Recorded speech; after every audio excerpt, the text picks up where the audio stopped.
যুবক রে, তোমার মা তোমাকে ডাকতেছে, তাড়াতাড়ি তুমি যাও।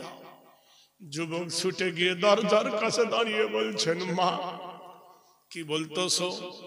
মা বলল, বেটা তুমি জিহাদে যাচ্ছ, খুশির খবর বাপ ধরবে, কিন্তু আমার বাড়িতে বড় বিপদ।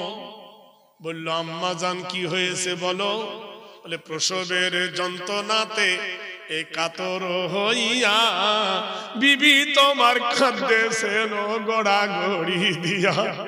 বাবা রে, তোমার বিবির বাচ্চা ভূমিষ্ঠ হচ্ছে, অর্ধেক বার হয়েছে, ভিতরেও ঢোকে না, বারও হয় না, মরণ অনিবার্য বোধহয়। বাপরে, আর যাব না, তোমার বিবিটা মরে যাবে। হাদিস শরীফে এসেছে, কাল কিয়ামতের দিনই আরশের সামনে একটা মেয়ে দাঁড়াবে, আল্লাহর কাছে ফরিয়াদ করবে, আল্লাহ আমি আমি বড় কষ্ট করে সন্তান জন্ম দিয়েছি পৃথিবীতে, পৃথিবীর আলো বাতাস আমার এক হয়ে গিয়েছিল গো আল্লাহ, আমি চিত হয়ে শুতে পারতাম না, কট হয়ে শুতে পারতাম না, হাঁটতেও ভালোভাবে পারতাম না, ভালো মন্দ খেলে বমি হয়ে যেত, কখনো ডান দিকে যন্ত্রণা, কখনো বাম দিকে যন্ত্রণা, কখনো হজম হতো না, কখনো পাতলা পায়খানা হতো, পেটে বাচ্চা যখন হুড়া মারত কলেজা বার হয়ে যেত। মৃত্যুর সঙ্গে লড়াই করে মৃত্যুকে হারিয়ে দিয়ে আমি বাচ্চা ভূমিষ্ঠ করেছিলাম। আল্লাহ, আমার ইজ্জতের গায়ে কেউ হাত দেয়নি, কিন্তু আমার বেটাকে ভূমিষ্ঠ করতে গিয়ে গোটাই কাপড় খুলে ফেলেছিলাম। আল্লাহ, আল্লাহ গো, স্বামী ছাড়া সোনার দেহ আমার কেউ দেখেনি, কিন্তু ডাক্তারে আমার পা ধরে আমার কলেজা ফেড়ে বাচ্চা বার করেছে, আমি সেদিন লজ্জা সংকোচ করি নাই। আল্লাহ গো, এক ফোঁটা রক্ত বার হয়ে গেলে আমার বাবা মা 10টা ডাক্তার দেখাতো, আমার গায়ে কেউ হাত দিলে আমার ভাইয়েরা তার হাত কেটে নিত। আমার এই বেটাটা জন্ম দিতে গিয়ে আমি কলসি কলসি রক্ত ঘর ভাসিয়ে দিয়েছি। আল্লাহ, রক্তে গোটাই মাটি ভিজে গিয়েছিল আমার বেটাকে ভূমিষ্ঠ করতে। সেই বেটা বড় হলো, লেখাপড়া শিখালাম, নিজের গার রক্ত পানি করে খাওয়ালাম, আমাকে মা বলে ডাকতো না। আল্লাহ, আমার যেই বেদনা তুমি ছাড়া কেউ জানে না, আজ কিয়ামতের দিনে আমি তোমার দরবারে বিচার চাই। মহান আল্লাহ বলবেন, মা তোমার প্রসব যন্ত্রণার কারণে আমি তোমাকে একটা হজের নেকি দান করেছি। সুবহানাল্লাহ বলুন জোরে জোরে। মা, আজকের দিনে তোমাকে 3টে জিনিস জিজ্ঞেস করব, যদি পাস করতে পারো, আল্লাহর জিকির করেছো, নামাজ রোজা করেছো? বললো হ্যাঁ। বলবে ঠিক আছে। স্বামীর সেবা করেছো? বললো হ্যাঁ। পর্দা ঠিক ছিল? হ্যাঁ। যাও যাও, বিনা কসুরে জান্নাতে চলে যাও। বেটাকে জিজ্ঞেস করবে, মার হক আদায় করেছো? সেই দিন বড় বিপদে পড়বো রে বন্ধু, তুমি আমি, মা এত অমূল্য রতন। এজন্য জগতের মানুষের মা বাপের অবাধ্য কোনোদিন হইও না। যদি কারোর বাপ মরে থাকে, একবার কবর বাড়িতে গিয়ে দেখো, কত দামি দামি মানুষ এই বিবি গ্রামের ছিল রে, কত দামি দামি মাস্টার ডাক্তার হাজি ছিল রে, আজকের সেই মানুষগুলো কোথায় চলে গেছে? রূপ যৌবনে যদি থাকে অহংকার, গোরস্থানে গিয়ে দেখো হাল তো থাকার। যদি অহংকার কোনোদিন থাকে, একবার কবর কেটে দেখবে। যদি কারোর মধ্যে গরম থাকে, ঘাড়ে কোদাল নিয়ে একবার কবর বাড়িতে যাবে। ও ভাই, তোমরা তো প্রতিদিন কবর কাটো, আমি একদিন কবর কাটি, দেখবেন তোমার দিল নরম হয়ে যাবে। ও ভাই, গোসল তো তুমি অনেকের দিয়েছ, আমাকে একদিন গোসল দিতে দাও। ও ভাই, তুমি তো কাফনের কাপড় কাটো, আমাকে একদিন কাফনের কাপড় কাটতে দাও। দেখবেন বন্ধু রে, দোস্তরে জীবন তোমার পরিবর্তন চলে আসবে। দীক্ষা না দিলে শিক্ষা তুমি পাবে না। কত দাদু চলে গেছে, যে দাদু বাপের বেটা হলে মাটিতে ফেলতে দিত না, দাদু চুমো খেত, সেই দাদু কবরে গেছে। ওই কদিন কবর জিয়ারত করতে গেছো, হায় রে যে দাদিমা নিজের মুখের ভিতরতে খাবার টানে নিয়ে মা মারতো, কিন্তু দাদি এসে বুকে জড়িয়ে ধরতো না? সত্যি করে বলো, ধরতো না? মা মেরেছে, দাদিমা এসে বুকে জড়িয়ে ধরতে ধরে নাই? কত গাল মন্দ করেছে, দাদি বুকে টেনেছে, শুয়ে গেছে।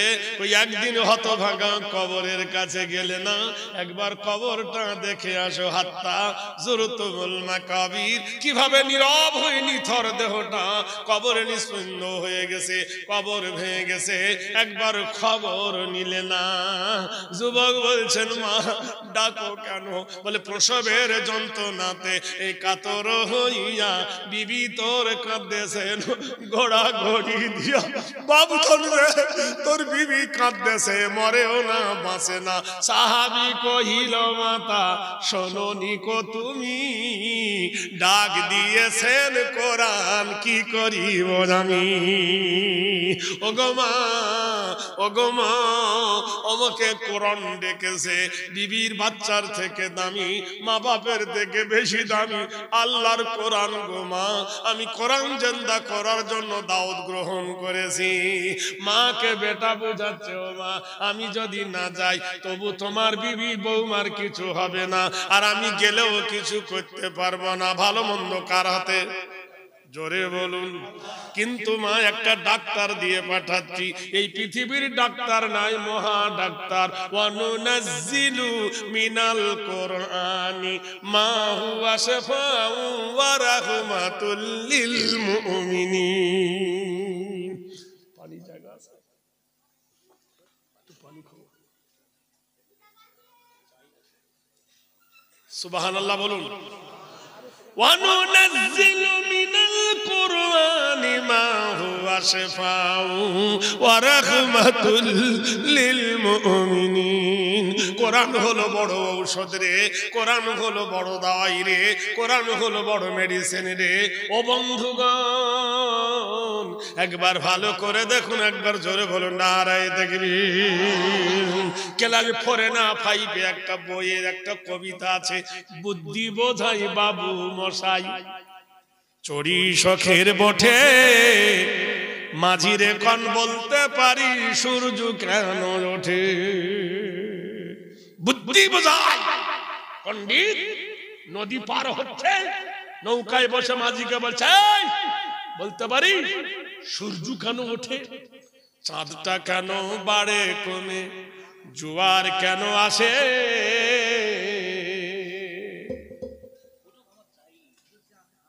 ওই তো আসছে, কথা কম বলো, ঠিক আসছে।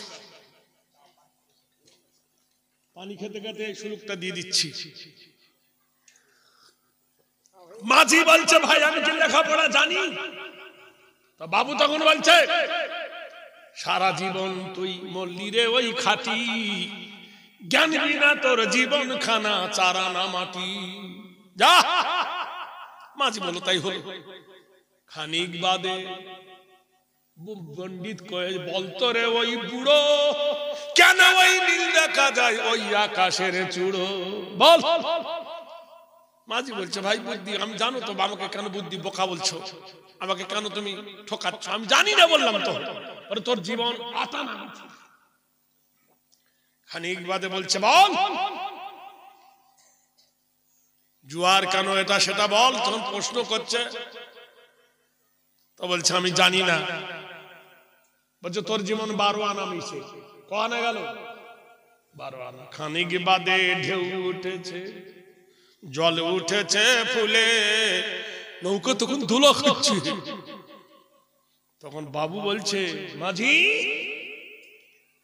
মরবো নাকি আজি? তখন মাঝি বুঝো, মাঝি তখন বলছে, সাঁতার জানো? তাহলে মাথা না রে বাবু। বুদ্ধ মাঝি বলে, বাবু এখন কেন কাবু, বাঁচলে পরে আমার বিচার, বাঁচলে পরে আমার হিসেব করো তুমি শেষে, এখন দেখি জীবনটা তোমার 16 আনাই নিচে। তুই কে? বলে আমি মাস্টার। তুই কে? আমি ডাক্তার। তুই কে? আমি হাকিম। তুই কে? আমি ব্যারিস্টার। তুই কে? আমি উকিল। কলেমা জানো না, নামাজ জানো বললে না, তা তোর এই হাকিম নিয়ে কি তুই গুড্ডির পানি খাবি? তোর জীবনটা 16 আনাই বেথা। যদি তুমি নামাজ না জানো, যদি তুমি কলেমা জানো, জোরে বল নারায়ে তাকবীর। তাহলে সুকুমার রায় কত বড় পণ্ডিত ছিলেন, কিশোর কবি, চিন্তা করে দেখেন। আমি অফ টাইম এই কবিতাগুলো দেখি, বিভিন্ন কবিতা আমার বুকে, এত কবিতা আছে সারা রাত একটা করে গাইলে ফুরাবে না। কিন্তু কবিতা দিয়ে তো আমার নেকি হবে না। কথা বলেন কেন? সারাদিন যদি ওয়াজ করি আর কোরআন যদি না পড়ি তো 4 আনা নেকি হবে না। একবার যদি পড়ি আলিফ লাম মিম, আলিফে হরফুন, লামে হরফুন, মিমে হরফুন। আলিফে 10 নেকি, লামে 10 নেকি, মিমে 10 নেকি। যে শুনবে সে নেকি পাবে, যে পড়বে সে নেকি পাবে। বলুন সুবহানাল্লাহ। বন্ধুরে দোস্তরে, আজ কোরআন উঠে গেছে বলে আজ এই দুর্দশা। কোরআন পড়া ছেড়ে দিয়েছি, শোনা ছেড়ে দিয়েছি, কিসসা কাহিনী নিয়ে পাগল হয়েছি। কিন্তু যেখানে আল্লাহর নবীর চরিত্রকে আম্মা জানকে জিজ্ঞেস করা হলো, ওগো মা আয়েশা সিদ্দিকা, আপনি বলুন বিশ্ব নবীর চরিত্র কেমন? হযরত আম্মা জান আয়েশা সিদ্দিকা বললেন, তোমরা কোরআন পড়ো যেমন। 30 পারা কোরআন দিয়ে নবীর চরিত্র হাদিসে এসেছে। একদিন রাত, সুবহানাল্লাহ বলুন, এশার নামাজ পড়ে নবী আয়েশার ঘরে ঢুকেছেন, উম্মুল মুমিনিনের ঘরে, আয়েশার ঘরে। এসে আয়েশাকে বলল আসসালামু আলাইকুম। আয়েশা জবাব দিলেন ওয়া আলাইকুমুস সালাম। সত্যি করে বলুন, এতদিন জলসা শুনে একটা জিনিস আমরা আজ পর্যন্ত শিখাতে পেরেছি যে স্বামী বিবিকে সালাম দিবে? Not allowed. এ পর্যন্ত কোন নারী কটা স্বামীকে সালাম শিখিয়েছে? আমার মনে হয় 3000 জলসা শোনা হয়ে গেছে আপনাদের। এর মধ্যে যদি একটা করে আমল করতাম, এক একটা মেয়ে ছেলে, এক একটা বেড়া ছেলে হাফেজ কোরআনের হাদিসের, কিন্তু এখান দিয়ে ঢোলে এখন দিয়ে ফেলে। বিবি গ্রামের কোন মেয়ে স্বামীকে সালাম দেন? স্বামীরা দেন? চিন্তা করে দেখো তো, বিসমিল্লাহ গলত কাজ হবে কি করে? আম্মা জান আয়েশা বলেন, নবী এশার নামাজের পর, এই তোর কি হলো রে? জন বয়সে পেশাব পাই কি করে? এখান থেকে কিয়ামত পর্যন্ত পেশাব না পড়া যায় না? কিসের পুরুষ আমরা? যারা সুগারের রোগী ওদের না হয় একটু অসুবিধা আছে, আর বুড়ো লোকের একটু ঠান্ডার সময় হয়।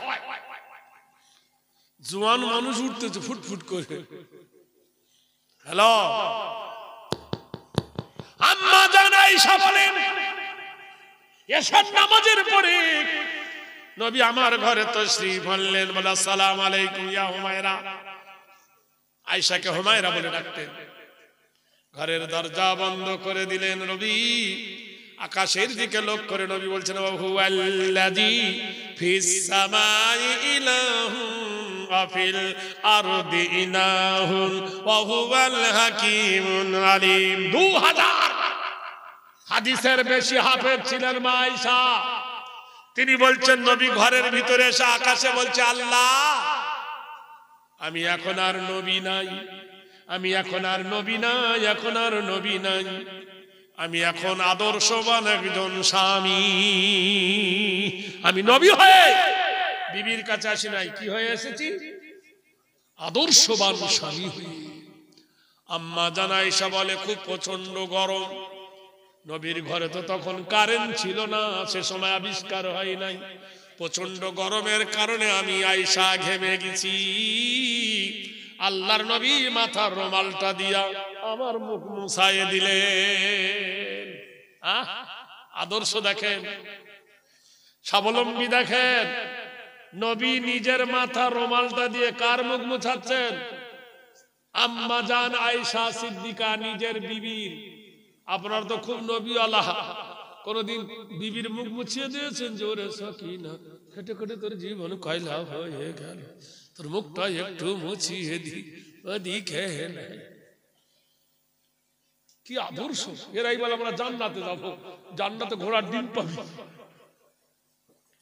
নবীজি সুবহানাল্লাহ, মা আয়েশা বলেন যখন আমার মুখ মুছিয়ে দেয় নবী, আমার তখন খুব হাসি পায়। কি পায়?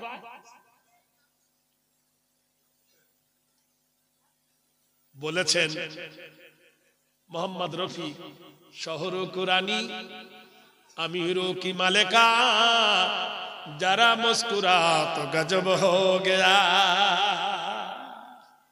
বিবির মুস্কি হাসি স্বামীর জন্য আনন্দদায়ক, বলুন সুবহানাল্লাহ। হযরত আম্মা জান আয়েশা বলেন নবী যখন রুমাল দিয়ে আমার মুখ মুছিয়ে দেয় তখন আমার খুব হাসি পাচ্ছে।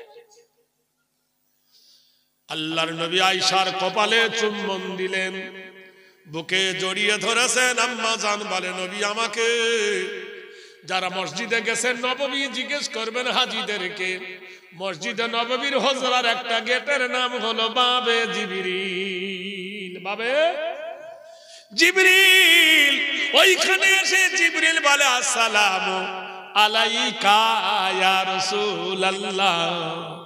আল্লাহর নবীর ঘরে বিনা পারমিশনে জিবরাইলের অর্ডার না, দরজার গেটে বলছে আসসালামু আলাইকা ইয়া রাসূলুল্লাহ। নবী বলছেন ও জিবরিল, আমি তো আল্লাহর কাছে ছুটি নিয়েছি, আমি বলেছি নবী নাই, আমি এখন আমার আদর্শবান বিবির কাছে এসেছি, এই সময় কেন তোমার আগমন? জিবরিল বলেন ইয়া রাসূলুল্লাহ, আমি আল্লাহর বিনা হুকুমে আসি না, আর নবীদের কথা আল্লাহর কাছে নিয়ে যাই, আল্লাহর কথা নবীর কাছে নিয়ে আসি। আমি নাজালা বিহি রুহুল আমিন, আমি আল্লাহর হুকুম বাহক জিবরিল। ওগো দয়ার নবী, আপনার বিবির যখন মুখ মুছায়েছেন আকাশের ৭০,০০০ ফেরেশতা চিল্লায়ে উঠেছে নারায়ে তাকবীর। ওগো আল্লাহর নবী, যখন আপনার বিবি হেসে ফেলেছে, আমার আল্লাহ ডাক দিয়ে বলল জিবরিল যা আমার কোরআন নিয়ে আমার নবীর কাছে পৌঁছে দে। আমার নবী ছুটি নিয়েছিল, কিন্তু আমি আল্লাহ ছুটি গ্রহণ করি নাই। যা আমার নবীকে বল হুন্না লিবাসুল লাকুম ওয়া আনতুম লিবাসুল লাহুন্না। কোরআন নাযিল হলো, আমি নারীকে পুরুষের পোশাক বানালাম, আর পুরুষরা নারীরও পোশাক বানালাম। নারী বিনে পুরুষের সুখ নাই, পুরুষ ছাড়া নারীরও সুখ নাই। যাও জিবরিল কোরআন নিয়ে এসো। ও নবী, তাই কোরআন নিয়ে এসেছি নবী, তাই আমার আগমন। বন্ধুরে দোস্তরে, মা ডাকতেছে প্রসবের যন্ত্রণা, বেটা বলছে মা যাও ফাসায়া কুফি কাহুমুল্লাহু ওয়া হুয়াস সামিউন আলীম। মা গো এক গ্লাস পানি নাও, মা গো একটু গুড় নাও। আগেকার দেখবেন গুড় পড়া পানি পড়া খেয়ে মেয়েদের বাচ্চা হতো, এখন ইমান হারা হয়ে গেছে। ট্যাবলেট খা না তো ডাক্তার বাড়িতে যা।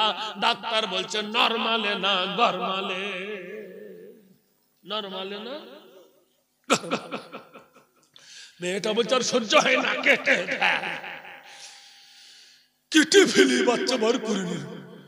এরকম হচ্ছে না, হচ্ছে না? মা পানি পড়া নিয়ে যাও, যদি খুব ব্যথা করে পেটের উপরে হাত রেখে বলবে ওয়াবিল হাক্কে আনজালনাহু ওয়াবিল হাক্কে নাযালা ওয়া মা আরসালনাকা ইল্লা মুবাশশিরান ওয়া নাযীরা। বন্ধুরে যাও, মা গো ওষুধ দিয়ে দিলাম। যেই মা ওষুধ নিয়ে চলে গেল, সাহাবারা সেজে গুজে চলে গেল, যার নাম হলো মসজিদে কোবা। প্রত্যেকে হাজি জানে 7 বার তপ, 7 বার ঘুরলে 1 তপ হয়। আর মসজিদে কোবাতে 2 রাকাত নামাজ পড়লে 1 উমরার নেকি পাওয়া যায়। মসজিদে কোবা, মসজিদে কোবায় লাইন দিলেন সাহাবারা, কাতার দিলেন 300 জন সাহাবী। নবী বললেন ঘোড়ার পিঠে ওঠো।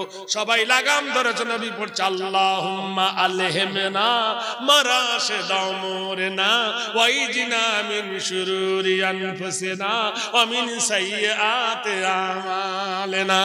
হে আল্লাহ, রহম করো আমাদের প্রতি। হে আল্লাহ, দয়া করো তোমাদের প্রতি। হে আল্লাহ, জয় বিজয় তোমার হাতে, চাবুক মারবে। এমন সময় মা ছুটে গিয়ে বলল, বারা ও বেটারে সুসংবাদ, প্রসবের যন্ত্রণাতে এই পরিত্রাণ পায়া পুত্র সন্তান বকশি দিয়েছে বেটা। তোমার বিবি একটা সুন্দর বেটা জন্ম নিয়েছে। মা বলছে, বেটারে তোর বেটার একবার চাঁদ মুখখানা দেখে নে। বেটা কহিল, মাতা হৃদয় চিরিয়া যদি দেখাবার হতো, চিরায়ে দেখাতাম মাগো কোরআনকে ভালোবাসি কত। মা বলল, বেটা তোর ছেলের নাম কি রাখবি বল? বলল, মা ওর নাম রেখে দাও আব্দুর রহমান।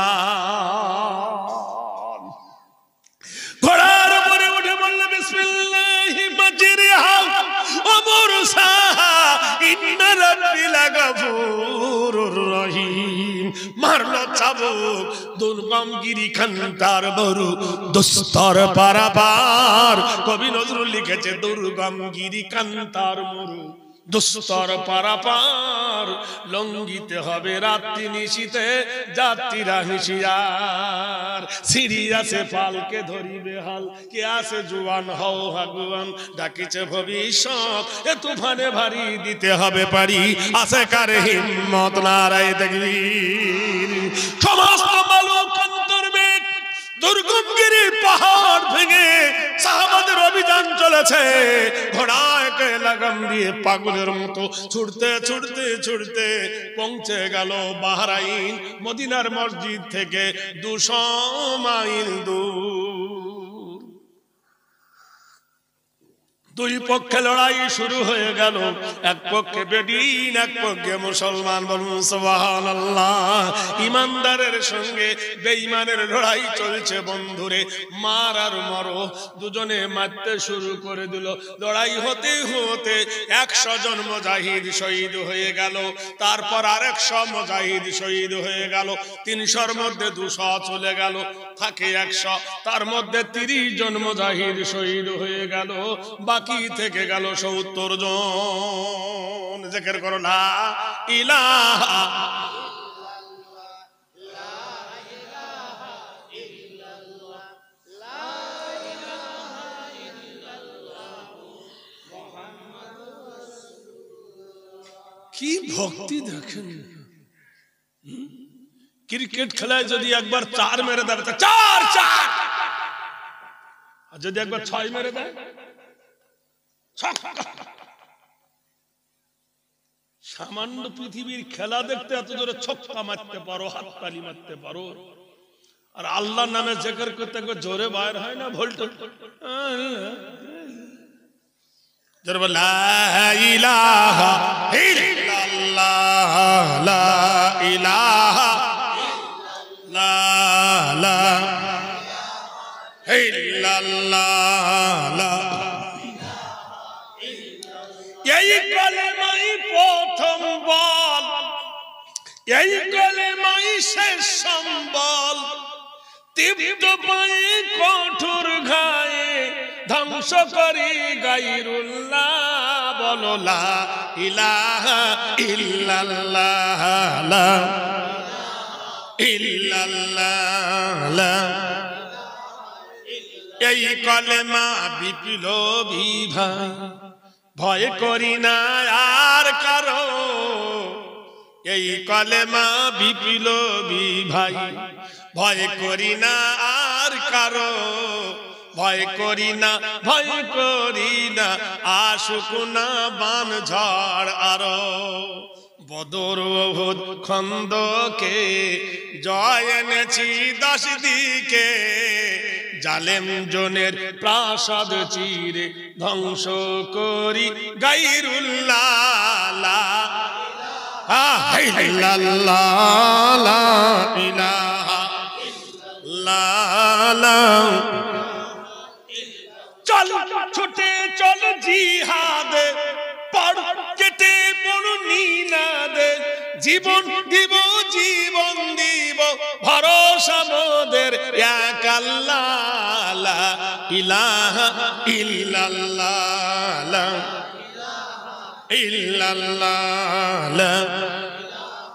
ইল্লাল্লাহু মুহাম্মাদুর রাসূলুল্লাহ। সন্ধ্যা হয়ে এলো, 230 জন মুজাহিদ শহীদ হয়ে গেল, 70 জন বন্দী হলো। বুখারী শরীফের 2য় খণ্ডের হাদিস। রাতের বেলায় বন্দী করে 70 জনকে জেলখানায় ভরা হলো। বাদশাহ ইহুদি রাতের বেলায় বলল, দাঁড়া, তোরা কেমন মুসলমান পরীক্ষা করব। রাতের বেলায় বলল, তোমাদের দাওয়াত, খানা খেতে দেব। সাহাবারা নীরব। তাদের সামনে দেওয়া হলো গোশ, একজনেও গোশ খেলো না। বাদশা জিজ্ঞেস করছে, আচ্ছা বলো আমার গোশ কি করেছে, তোমরা তো আমাদের মেহমান। ও বললেন, জাহাপনা গো, আমাদের কোরআন বারণ করেছে, ওয়ামা উহিল্লা বিহি লিগাইরিল্লাহ, আল্লাহর নাম ছাড়া কোনো পশু জবে হলে মুসলমানের খাওয়া যাবে না।